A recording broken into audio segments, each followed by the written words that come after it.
한국은행이 올해 마지막 금리 인상 조금 전에 결정했습니다. 네, 인상폭이 0.25%포인트로 6회 연속 금리 인상 결정은 이번이 처음인데요. 전문가와 짚어보겠습니다. 오건영 신한은행 WM그룹 부부장 나오셨습니다. 어서 오세요. 네, 안녕하세요. 네. 시장이 예상했던 것과 대략 비슷한 결정입니까? 네, 그렇습니다. 이게 사실은 지지난달 정도만 해도요. 미국에서 계속해서 자이언트 스텝을 이어간다라는 두려움 때문에 한국은행이 그래도 연말에 이제 마지막에 있는 금통위에서 0.5%를 올려야 되는 거 아니냐, 이제 이게 거의 중론이었거든요. 근데 지난달에 있었던 미국 FOMC부터 분위기가 조금씩 바뀌기 시작을 했습니다. 그때 나왔던 얘기가 뭐냐면 미국도 속도 조절에 들어가야 되는 것 아니냐라는 연준 위원들 내부의 분열이라기보다는 이제 다른 이론들이 이제 많이 제기가 됐었고요. 이런 것들을 반영하게 되면서 약간은 좀 숨통이 트였다, 이렇게 볼 수 있겠죠. 미국이 빨리 달리지 않는다면 우리도 무리해서 빨리 달릴 필요까지는 없습니다. 그러니까 등 떠미는 게 없다 보니까 아무래도 이번에 0.25% 인상을 많은 분들이 예상을 했고요. 실제로 이제 무리가 없는 그 정도의 이제 금리 인상 아니었나 싶습니다. 실제로 이렇게 금통위가 끝나고 나면 이 금통위에서 금리 인상 발표를 하고 나면은 저희 같은 사람들이 제일 먼저 보는 게 채권 시장 움직임을 되게 먼저 보거든요. 근데 채권 시장을 보면은 지금 단기 금리는 사실 이게 기준금리가 7일짜리 금리입니다. 그래서 7일짜리 금리가 오르게 되면은 한 달이나 3개월짜리 금리는 좀 흔들어 놔요. 1년짜리 금리도 그렇고.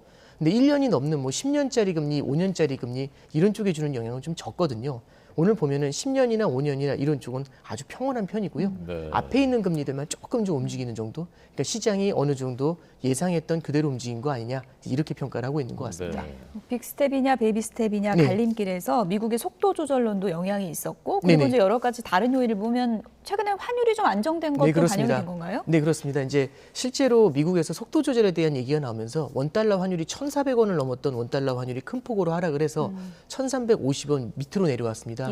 이렇게 됐었을 때는 환율이 계속해서 높아지니까 이게 하나의 그 금융시장에서는 한 방향이 너무 오랫동안 지속이 되면 그 방향이 더 오래 가는 문제가 생길 수 있거든요. 그러니까 달러가 강세면 이거 영원히 갈 거야, 이런 그 투자자들의 기대 심리를 만들어내는 경우들이 있습니다. 근데 이 심리가 한번 크게 꺾였지 않습니까? 그러면 굳이 이제 우리나라까지 금리를 인상을 하면서 실물 경기를 둔화시키면서 금리를 인상하면서 굳이 환율을 목표로 하는 게 큰 의미가 있겠냐, 이 얘기가 나오게 된 거죠. 그래서 환율 쪽에서도 좀 숨통이 트인 거고요. 뒤에서도 이제 한번 말씀을 드리겠지만 우리나라 이제 실물 경기 성장률에 대해서 한국은행에서는 이제 다소 낮게 잡았습니다. 1.7%면 굉장히 좀 이전에 비해서도 낮은 전망치가 나온 건데요. 그럼 결국 말씀드렸던 것처럼 미국의 금리 인상을 따라갈 우려가 조금 줄어들게 된다면 이제부터는 약간은 포커스를 둔화되고 있는 성장 쪽에도 좀 포커스를 맞춰야 되거든요. 그러면 물가 상승세가 여전히 심상치 않으니까 올리긴 올리되 빅스텝처럼 0.5% 같은 큰 폭의 인상보다는 베이비 스텝으로 살짝살짝 올려가는 그런 전략으로 이제 전환할 수 있다, 이렇게 볼 수 있을 것 같습니다. 네. 성장을 생각하면 이제 좀 속도를 조절해야 되는데, 그렇습니다. 다른 한편의 걱정은 물가를 잡으려고 이제 지금까지 금리를 많이 올렸던 건데 돈줄을 좀 덜 죄게 되면 물가가 또 다시 오르지 않을까? 그 걱정 어떻게 생각하십니까? 네, 이제 아무래도 이제 그게 문제가 되는데요. 첫 번째는 그래도 미국 쪽에서도 소비자 물가 지수가 10월달 소비자 물가 지수가 소폭 좀 낮아지는 모습을 보였고요. 그다음에 이제 우리나라 물가에 영향을 미치는 가장 큰 요인 중에는 결국에는 유가하고요. 국제 유가하고 환율이 영향을 주는 경우가 많습니다. 이게 결국엔 수입 물가를 끌어올리면서 국내의 물가 상승 압력으로 이어지거든요. 최근에 보면은 물론 아직까지 안심할 수 있는 레벨은 아니겠지만 러시아 우크라이나 전쟁으로 인한 유가 상승분이 상당 부분 되돌려졌습니다. 배럴당 80불 수준으로 다시 내려왔거든요. 그리고 이제 두 번째 보시면은 방금 말씀드렸던 것처럼 환율도 어느 정도는 좀 안정세를 보이고 있습니다. 그러면 물론 여기서 다시 물가가 튀어 올라간다라면은 여기에 대해서 다른 액션이 또 필요하겠지만 어느 정도 물가가 안정세를 보일 수 있는 근거가 수입 물가 사이드에서 나와준다라면은 속도를 조금은 좀 조절해 가는 것들, 이런 것들도 필요할 수 있겠죠. 그렇군요. 이번에 베이비 스텝 단행하면서 한미 금리 차가 0.75% 포인트로 이제 줄긴 했는데 다음 달에 미국이 만약에 또 빅스텝 하면 또 늘어나는 거 아닙니까? 네, 그렇습니다. 일단 근데 한 가지 좀 말씀드릴 게 뭐냐면 금융시장에서는 지금을 반영한다기보다는 미래를 반영을 하게 됩니다.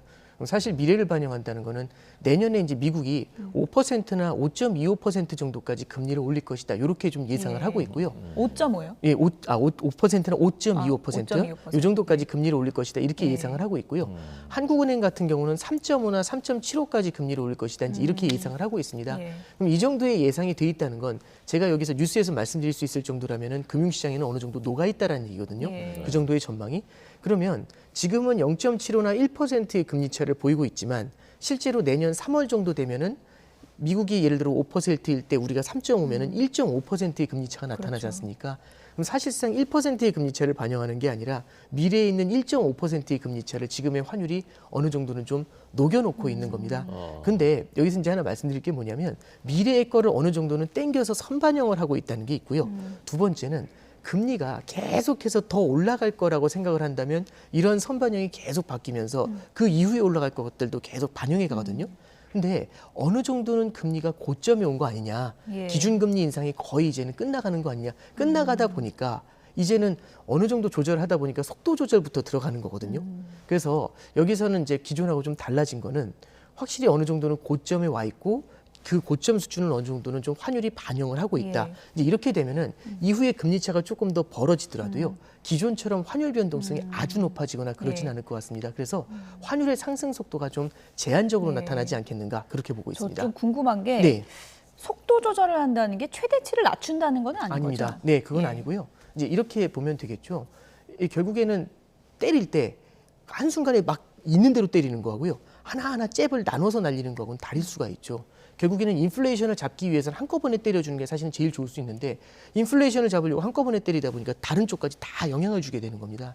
그래서 이제 연준에서도 굉장히 두려워하는 게 이게 다른 쪽까지 너무 한꺼번에 영향을 주다 보면은 성장이 주저하는 것도 문제지만 금융시장의 불안이 너무 커지다 보면은 금융 시스템의 불안이 나타날 수가 있거든요.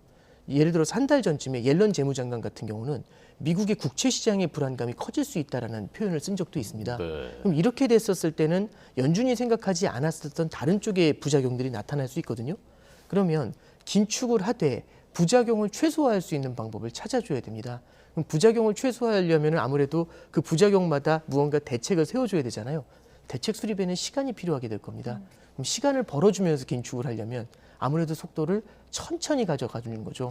그래서 빨리 하다 보면 긴축을 오히려 훼손할 수도 있으니까 천천히 가면서 제대로 긴축을 하게 되는 그런 쪽을 좀 연준이 바라보고 있는 것 같습니다. 네.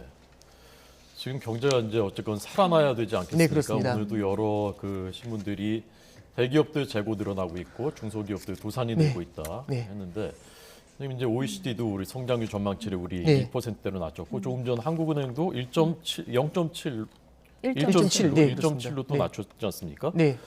그러면 그 내년 경제 그 성장의 전망 어떻게 보시는지 하고요. 오늘 조치는 그것과 관련해서 적절한 조치였다고 보시는지 하고. 네, 일단은 조치부터 말씀을 드리면 0.5로 올려야 되는데 0.25로 올린 건 결국에는 올리긴 올려야 되지만 너무 많이 올리면은 그나마 성장이 주저앉고 있고 금융시장에서도 유동성이 부족한데 여기서도 세게 달리면 굉장히 큰 부담이 생기지 않습니까? 당연히 말씀해 주신 것처럼 한국은행 내에서도 이 금리 인상 속도에 대해서는 큰 부담을 좀 느끼고 있었을 겁니다. 당연히 그래서 0.5를 0.25로 바꾼 것 중에는 방금 전에 말씀드렸던 그 전망 1.7이라는 전망이 작용한 게 맞는 것 같고요. 예.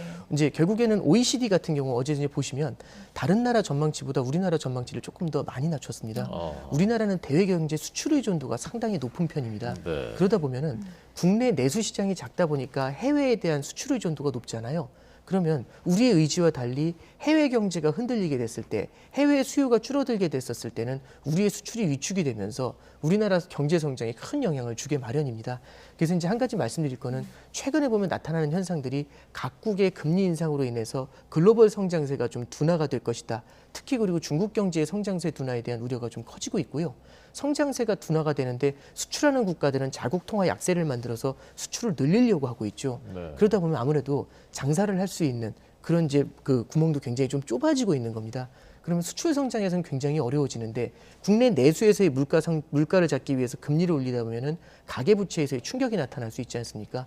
그럼 내수 성장이나 수출 성장 양쪽에서 약간씩은 좀 위축이 나타나게 되니까요. 전 세계적으로 바라봤을 때 우리나라의 성장세가 조금 더 낮아지는 거 아니겠는가? 이제 그런 전망이 가능할 수 있었겠죠. 네. 이 수치를 어떻게 봐야 될지 잘 모르겠는데 1점대 그 성장률이라면 이건 일종의 뭐 경기 침체 국면인가요? 어떻게 봐야 되는 거예요? 아주 경기 침체다라고 단언할 정도는 아니지만 예. 그래도 이제 2% 밑으로 내려오게 되면은 경기 침체에 근접을 하고 있다. 이제 이렇게 볼 수가 있을 것 같습니다. 예. 그 이제 물론 이거보다도 낮은 적은 있었지만 이런 낮은 수치가 연속적으로 나타나게 되는 게 이제 문제가 되는데요. 실제로 이제 뭐 내년에 1.7이 나오고 내후년에도 만약에 그 정도 수준의 숫자가 나오게 된다면 이거는 참 기존에 보기 어려웠던 레벨인 거거든요. 예, 그렇게 봤었을 때는 경기 침체에 문턱까지 다가오는 거 아니냐, 이제 이런 경계감을 좀 키울 수가 있죠. 그래서 이제 참고로 하나 말씀을 드리면 이번에 수치 하나만을 보면서 우리가 경기 침체다 이렇게 단언하기는 어렵겠지만 예. 경계감은 굉장히 크게 키워야 되는 그런 숫자라고 좀 볼 수가 있을 것 같습니다. 네. 어쨌건 이제 대외적인 변수는 우리가 통제할 수 없는 것들이 있고 뭐 전쟁이라든가. 네, 그렇습니다. 근데 우리 입장에서 보면 네네. 1점대로 내려간 이 경제 성장률 전망치를 그래도 좀 더 끌어올리려면 우리가 할 수 있는 조치는 어떤 것이 있다고 보십니까, 전문가 입장에서? 예, 기본적으로는요. 방금 전에 말씀드렸던 것처럼 우리나라는 가계 부채가 굉장히 큽니다. 예, 그러다 보면은 아무래도 금리 인상의 부담이 굉장히 크거든요. 네. 미국 같은 경우는 전체 대출의 10% 정도가 변동금리입니다. 그런데 우리나라 같은 경우는 60%가 넘는 수준이 변동금리거든요. 네. 그럼 금리 인상의 충격이 미국보다는 아무래도 더 클 수가 있습니다. 그렇군요. 그러면 금리 인상의 속도를 조절하는 것들이 아무래도 큰 도움을 줄 수가 있죠. 근데 물론 이게 우리가 조절할 수 있는 건 아니죠. 미국의 금리 인상 속도가 너무 빨라졌을 때는 우리도 어쩔 수 없이 따라가 줘야 되니까요. 그렇기 때문에 환율의 안정이나 물가의 안정 속에서 이럴 때 우리가 아무래도 금리 인상 속도를 좀 조절하면서 최대한 성장을 훼손하는 걸 막아주는 것들, 이런 게 일단 첫 번째로는 가장 중요하다라고 보고요. 단기적인 과제는 아니겠지만은 중장기적으로는 이 금리 같은 경우도 금리 구조 자체도 이제 변동금리에서 고정금리로 조금씩은 더 변경해가는 예. 그런 절차들 좀 필요할 것 같습니다. 그리고 이제 마지막으로 수출 사이드에서 보면은 이 무역 수지라는 게 사실 성장해 주는 영향이 크거든요. 네. 무역 수지를 보면은 수출에서 수입을 차감한 게 무역 수지입니다.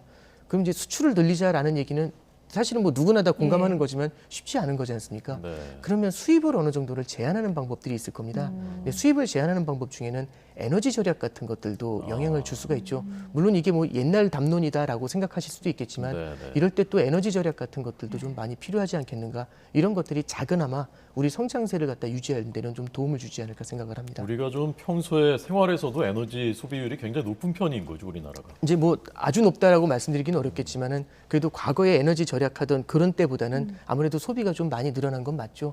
특히 지금처럼 유가가 높고 에너지 가격이 전체적으로 변동성이 높을 때는요, 에너지 절약이 주는 효과가 상당히 클 수가 있습니다. 네. 6연속 금리 인상 네. 시대를 살다 보니 대출하신 분들은 이제 매번 한숨이 나올 수밖에 없는데 네, 그렇습니다. 연말에 주택담보대출 금리가 지금 뭐 거의 8% 그런 얘기가 있던데 이 정도면 가계에 어느 정도 영향이 있는 건가요? 이게 방금 전에 말씀드렸던 것처럼 변동금리부 대출을 받으신 분들 같은 경우는 아무래도 좀 타격이 클 수 있고요. 이 8%라는 금리 자체가 평균 금리라기보다는 상단 금리를 좀 얘기를 하는 겁니다. 예, 그러면 아무래도 이 변동금리 대출을 받으신 분들은 굉장히 좀 힘들어질 수가 있겠죠. 근데 그보다 이제 더 큰 영향을 줄 수 있는 거는 이른바 이제 영끌이라는 표현을 많이 쓰지 않습니까? 예. 영끌 대출을 받으신 분들 같은 경우는 이분들은 심리적으로 굉장히 어려워질 수가 있습니다. 왜냐하면 영끌이라는 것의 핵심 자체가 아무리 큰 이자 부담을 하더라도 예. 주택 가격이 올라가는 것 때문에 여기서 위안을 잡을 수가 있다라는 집값도 거잖아요. 떨어지니까. 그렇죠. 근데 이제 주택 가격이 하락하는 상태에서 이자 부담이 올라가게 되면은 경제 주체가 심리적으로 받는 충격이 굉장히 클 수 있습니다. 이러면은 아무래도 소비 심리에도 좀 영향을 줄 수가 있고요. 이런 것들은 예를 들어 주택 시장에서도 뭐라고 해야 될까요? 좀 저가 매물들 이런 것들을 만들어내면서 부동산 시장의 경기에도 아무래도 간접적인 영향을 줄 수가 있겠죠. 네. 끝으로 그 고정금리로 갈아타는 안심 전환 대출 네네. 있습니까? 그 현장에서 어느 정도 좀 효력을 발생시키고 있습니까? 제가 대출 담당 직원이라서 뭐 자세하게 말씀드리기는 어렵겠지만은요. 그래도 이제 기존에 이제 4억이라든지 이 정도 규모 크기에서 진행됐던 안심전환 대출 같은 경우는 그래도 나름 반향이 좀 있었습니다. 그렇지만 이제 이런 것들이 조금은 좀 더 그 대상자들이 좀 확대될 필요가 있을 것 같고요. 이런 것들이 뭐 단기적으로 한꺼번에 쏟아냈었을 때는 이 안심전환 대출이라는 것도 MBS 발행이라는 걸로 다 또로 연결이 돼요. 이러다 보면 또 채권 시장하고도 연관이 좀 되거든요. 네. 그래서 이런 것들도 진행을 할 때 점진적으로 진행을 해주면서 변동금리에서 고정금리로 전환해가는 그런 구조 변경에 도움을 주는 쪽으로 좀 진행해야 되지 않나 싶습니다. 네, 여기까지 정리하겠습니다. 지금까지 오건영 신한은행 WM그룹 부부장이었습니다. 고맙습니다. 네, 감사합니다.